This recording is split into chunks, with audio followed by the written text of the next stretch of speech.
আপনারা দেখছেন জি live news.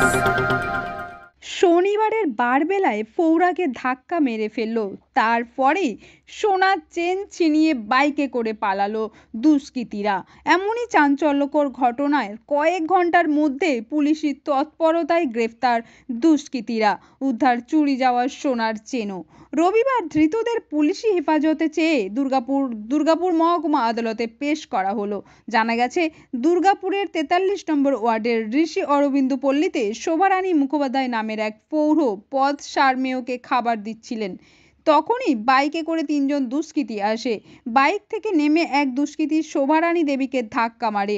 রাস্তার ওপর মুখ থুবড়ে পড়েন তিনি চিৎকার করতে করতেই গলায় থাকা প্রায় 1 ভরি সোনার চেন নিয়ে চম্পট দেয় দুষ্কৃতীরা। এই ঘটনাকে ঘিরে গোটা এলাকা জুড়ে ব্যাপক শোরগোল পড়ে যায়। খবর দেওয়া হয় কোক ওভেন থানার পুলিশকে। পুলিশ চিরুনি তল্লাশি শুরু করে। দুষ্কৃতীরা যখন ওই সোনার চেনটি দুর্গাপুরের সিনেমা হল রোডের একটি দোকানে বিক্রি করতে যায়, তখনই তাদের পাকড়াও করে ফেলে। গ্রেপ্তার করা হয় সুভাষপল্লী সংলগ্ন রাহুল পল্লীর শিবপ্রসাদ, আদিত্য মণ্ডল ও ঈশ্বরাম নামের 3 দুষ্কৃতীকে।